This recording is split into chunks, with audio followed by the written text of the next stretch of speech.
Baik, Assalamualaikum warahmatullahi wabarakatuh. Perkenalkan kami dari kelompok 11, Epidemiologi Penyakit Menular kelas A. Dan pada kesempatan kali ini, kami akan menyampaikan terkait materi COVID-19. Adapun anggota kami berjumlah 5 orang. Yang pertama ada Nurrahma Aziza di Bali dengan NIM K0112110009. Yang kedua ada Fadlia Zaid dengan NIM K0112111017. Yang ketiga ada Sefidia Ashari dengan NIM K0112111039. Yang keempat ada Anissa Dwi Saputri dengan NIM K0112111220. Dan yang terakhir ada saya sendiri, Rahma Humairah, dengan NIM K0112111222. Pembahasan terkait definisi dan gambaran epidemiologi COVID-19, kita langsungkan saja akan disampaikan oleh Saudari Vidya Ashari. Kepada Saudari, saya persilahkan. Terima kasih moderator atasnya. Saya akan membahas tentang definisi COVID-19. Adalah penyakit menular yang disebabkan oleh virus SARS-CoV-2. Orang yang terinfeksi virus ini akan mengalami penyakit pernapasan ringan sehingga sedang dan dapat sembuh tanpa memerlukan perawatan khusus. Namun, pada kondisi tertentu, virus ini dapat menyebabkan komplikasi pada penderita. Orang-orang yang berisiko terkena virus ini mulai dari orang tua lanjut usia, atau orang-orang yang memiliki komorbid penyakit seperti penyakit kardiovaskular, diabetes, penyakit pernapasan kronis, atau kanker.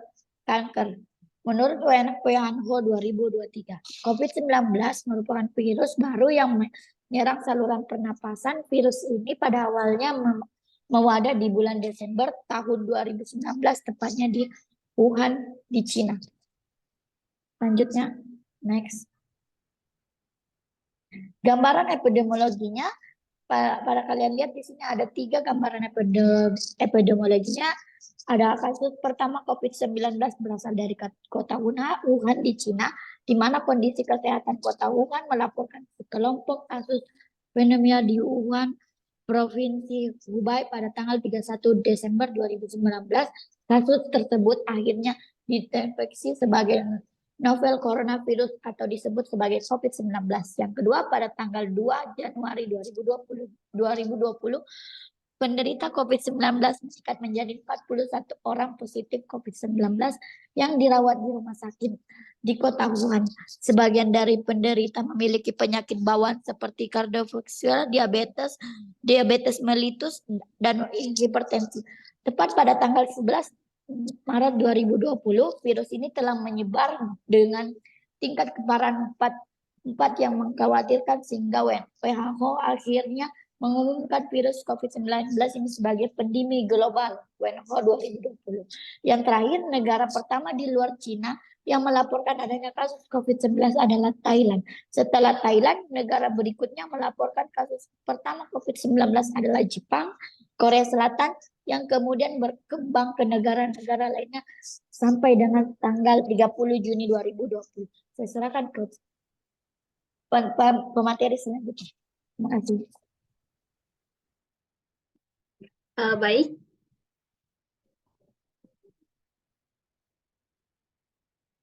Baik, materi selanjutnya terkait etiologi dan patogenesis dari mungkin Vidya dan teman-teman yang lain bisa off cam terlebih dahulu.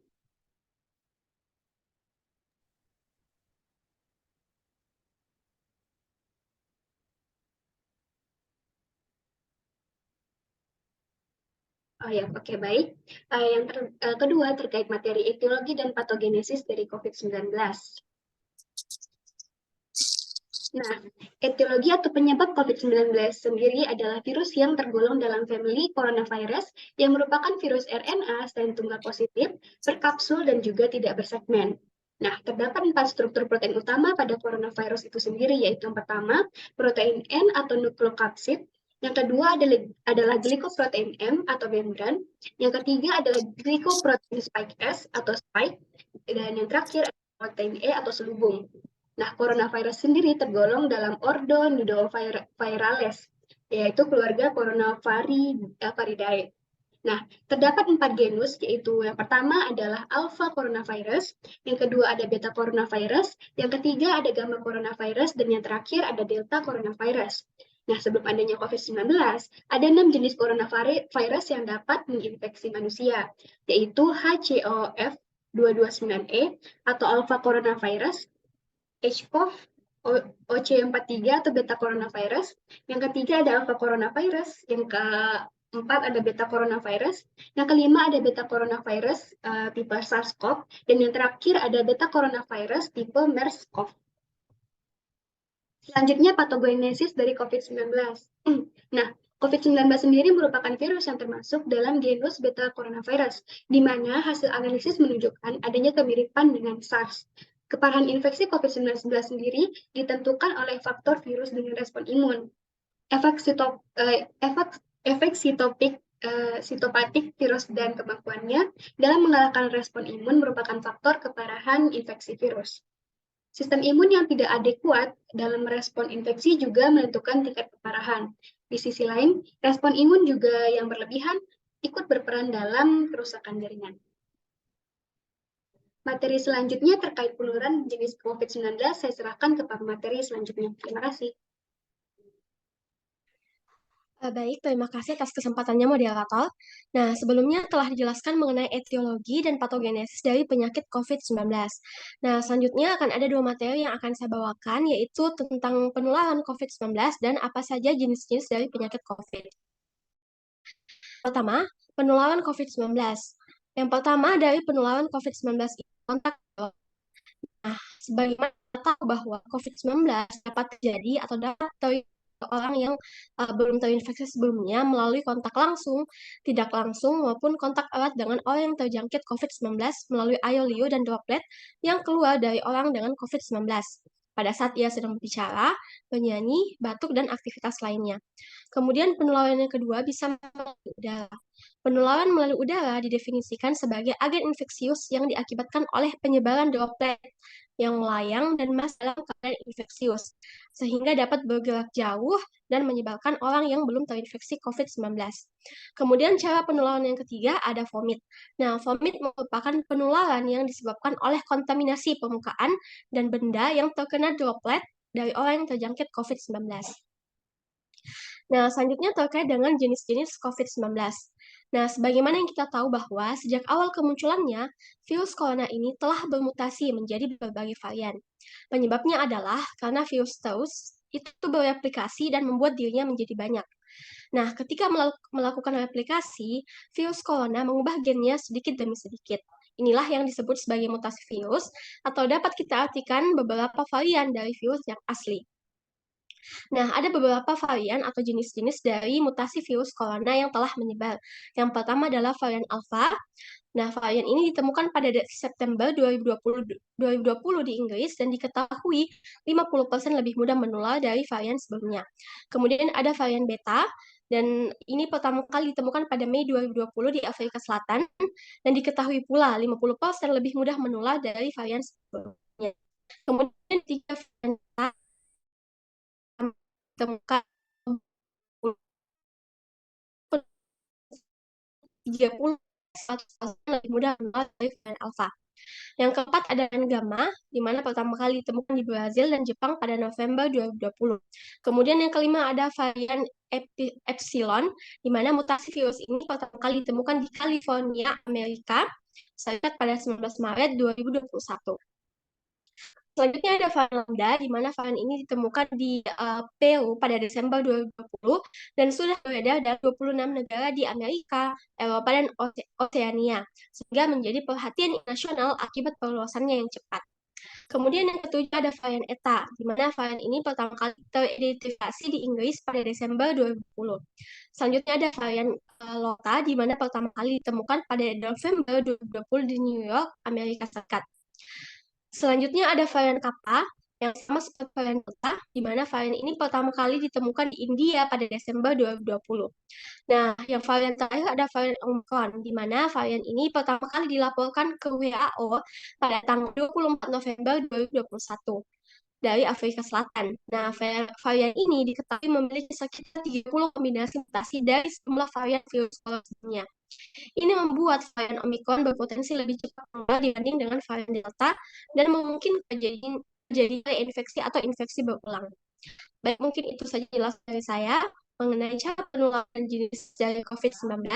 Selanjutnya saya berikan kesempatan kepada pemateri berikutnya. Terima kasih. Baik, terima kasih atas kesempatan yang telah diberikan. Jadi di sini saya akan menjelaskan mengenai apa saja sih komplikasi serta dampak yang ditimbulkan dari pandemi COVID-19 ini. Next.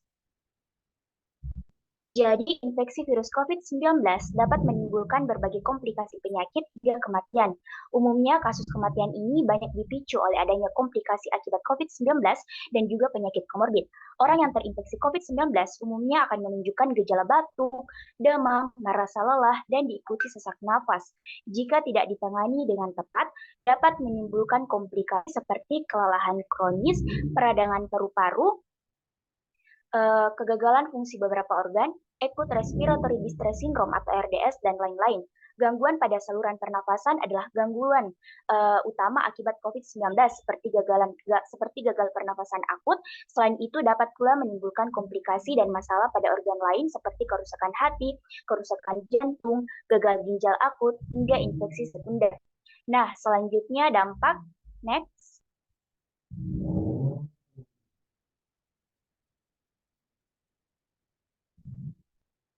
Nah, selanjutnya dampak yang ditimbulkan dari COVID-19 yaitu bisa dilihat dari penurunan kualitas hidup manusia dalam berbagai aspek, baik itu fisik, psikologis, maupun lingkungan. Nah, sedangkan dampak yang langsung dari pandemi COVID-19 ini terjadi di aspek kesehatan. Pada aspek kesehatan, dampak pandemi COVID-19 adalah tingginya jumlah kasus positif dan kematian akibat COVID-19. Tingginya jumlah kasus positif COVID-19 ini membuat sumber daya yang dimiliki oleh pemerintah, baik itu pusat maupun daerah, dikonsentrasikan untuk penanganan COVID-19. Sebagai akibatnya, pelayanan kesehatan untuk selain COVID-19 ini menjadi terhambat. Selain memberikan dampak di bidang kesehatan, pandemi COVID-19 juga memberikan dampak yang besar di segala aspek kehidupan. Namun demikian, dampak yang cukup dirasakan adalah dampak dalam bidang ekonomi. Perlambatan ekonomi pada masa pandemi COVID-19 utamanya disebabkan oleh perubahan penyaluran dan permintaan akan barang dan jasa karena kebijakan pembatasan aktivitas yang dijalankan. Perlambatan ekonomi yang terjadi pada masa pandemi COVID-19 ini selanjutnya menyebabkan peningkatan pengangguran serta kemiskinan. Pandemi COVID-19 menyebabkan banyak pekerja yang kehilangan pekerjaan. Nah, sementara angka kerja baru juga tidak berusaha mencari pekerjaan karena ketidaktersediaan lapangan kerja baru. Mungkin sekian penjelasan mengenai komplikasi beserta dampak yang ditimbulkan dari COVID-19. Selanjutnya saya serahkan kepada pemateri selanjutnya.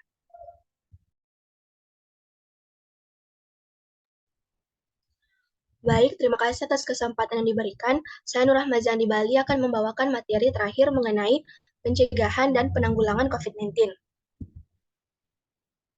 Next.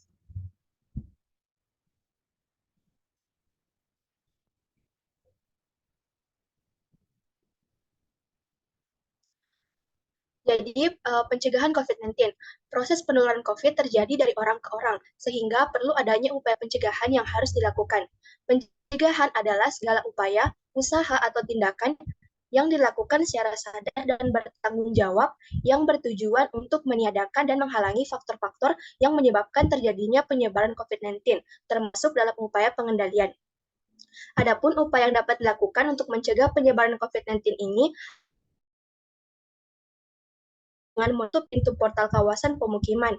Yang kedua, penerapan protokol kesehatan, yaitu penggunaan masker, mencuci tangan, jaga jarak, desinfeksi, serta adanya surat kesehatan bagi pekerja informal yang beraktivitas. Yang ketiga, penyediaan bangunan untuk isolasi mandiri bagi pendatang. Yang keempat, pembuatan dan pembagian masker, hand sanitizer, dan APD bagi tenaga kesehatan. Yang kelima, penggalangan dana untuk APD tenaga kesehatan. Dan yang terakhir, yang keenam, yaitu edukasi door-to-door terkait perilaku hidup bersih dan sehat atau PHBS, termasuk juga gaya hidup sehat seperti mengonsumsi makanan bergizi, tidur yang cukup, serta berolahraga untuk imunitas tubuh. Virus COVID-19 ini dapat tetap hidup di permukaan benda mati selama berjam-jam atau bahkan berhari-hari. Jadi sangat penting untuk mengetahui bagaimana cara mencegah penyebaran virus corona ini. Next.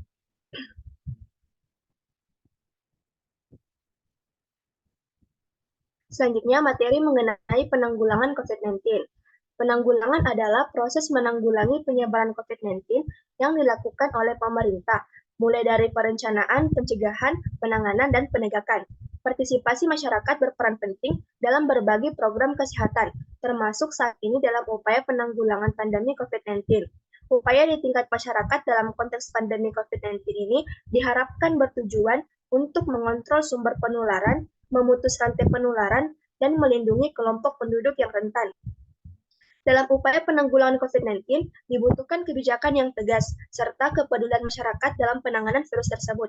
Pemerintah harus dapat mengajak dan meyakinkan kepada masyarakat dampak buruk akibat pandemi. Dalam hal ini, pemerintah aktif mengarahkan masyarakat agar dapat bekerja sama untuk memutus penyebaran. Pemerintah seharusnya dapat memberikan pelayanan yang terbaik di semua sektor yang ada. Masyarakat tidak dapat mengatasi epidemi ini sendiri tanpa adanya kebijakan pemerintah yang kuat. Baik, itulah materi dari saya. Saya kembalikan kepada moderator. Terima kasih.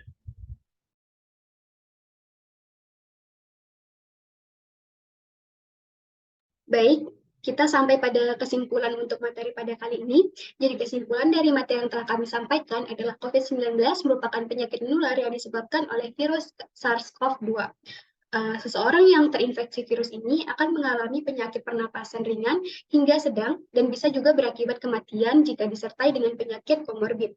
Olehnya itu, diperlukan kerjasama dari berbagai pihak dalam upaya penanggulangan COVID-19, terutama dari pemerintah dan kesadaran masyarakat itu sendiri.